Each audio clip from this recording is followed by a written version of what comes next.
Delisa, gadis kecil yang memiliki kisah pilu saat tsunami Aceh, kini tumbuh menjadi wanita dewasa yang menginspirasi banyak orang.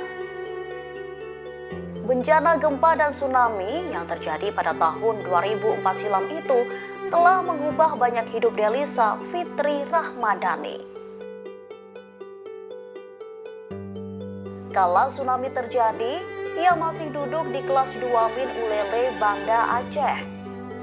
Saat musibah tersebut, ia kehilangan ibunya, Salamah, dan juga ketiga saudara kandungnya. Bukan hanya keluarga, Delisa juga kehilangan anggota tubuhnya, yaitu kaki sebelah kanannya yang harus diamputasi. Kisahnya yang begitu viral di mana-mana, bahkan sampai diangkat sebuah film layar lebar nasional yang berjudul Hafalan Sholat Delisa. Film tersebut dirilis pada tahun 2011 yang lalu. Meski kehilangan salah satu anggota tubuhnya, Delisa tetap semangat menjalani hidup, bahkan menjadi inspirasi banyak orang.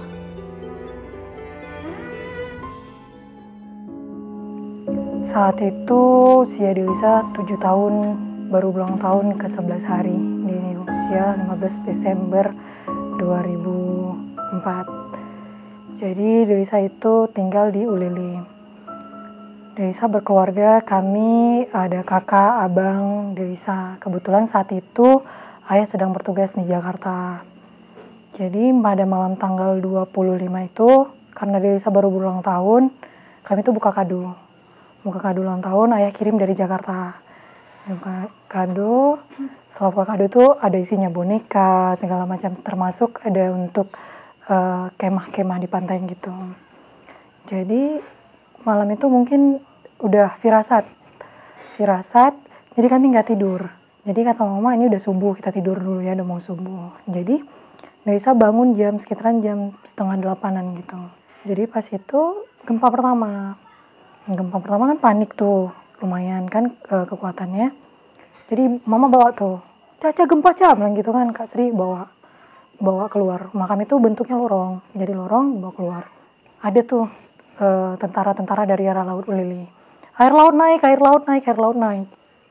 Kan itu udah padat tuh, karena orang udah posisi kemana-mana. Kami lihat kakak, Desa lihat kakak, Kak Sri truk sama mobil. Itu kakak yang pertama.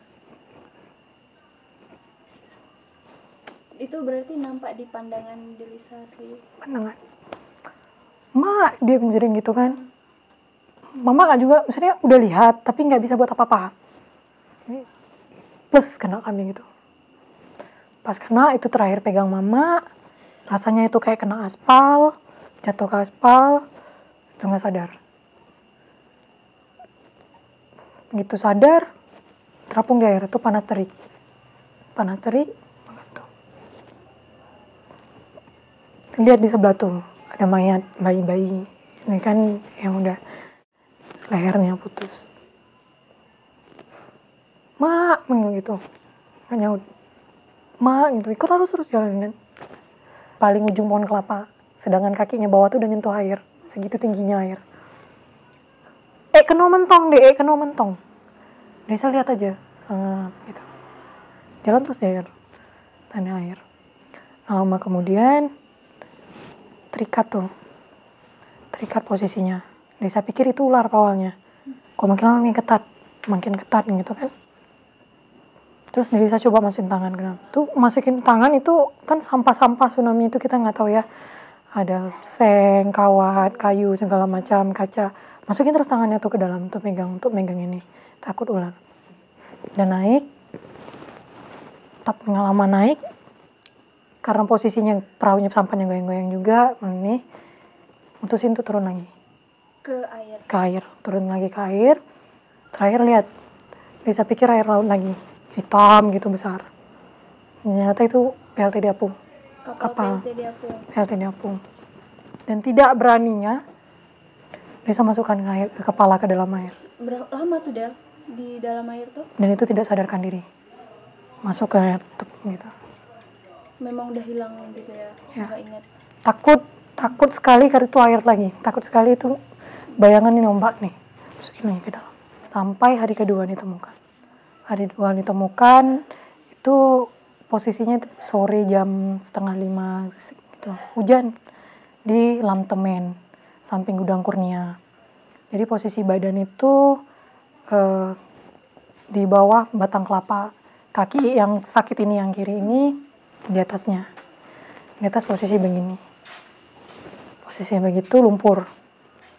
Ada orang warga-warga di situ yang ngangkat mayat, yang nyelamatin gitu, evakuasi semuanya.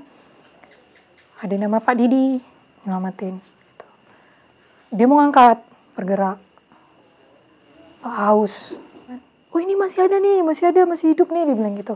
Bentar Bapak cari air, katanya. Dia jadi cari air, kutip air-air yang ada di sampah-sampah itu yang hanyut-hanyut tadi, dia kutip, dia buka, dia minum. Diangkat, dibawa ke rumah sakit Fakinah. Setelah dibawa ke rumah sakit Fakinah, itu tuh kan mayat semua tuh dijajarin karena memang mau dikebumikan. Delisa ditaruh di sebelah anak laki-laki. Pas anak laki-laki, di situ baru mulai nangis. Bapak tinggal kan, Pak Didi tinggal. Beliau nggak cerita apa-apa, nggak bilang apa-apa, nanti bapak balik nggak bilang. Tinggalin sendiri. Tinggalin gitu berdua sama si Kiki tadi. Situ mulai nih. Terus kami lihat ke kanan kiri, nggak ada yang ngambil kami gitu. Nggak ada yang ngambil sebelahnya mayat gitu kan. Sampai terakhir udah mau maghrib, bapak datang, Pak Didi tadi. Delisa ditaruh di situ, nggak lama dokternya keluar ketemu Pak Didi. Rupanya tindakan yang diambil itu amputasi.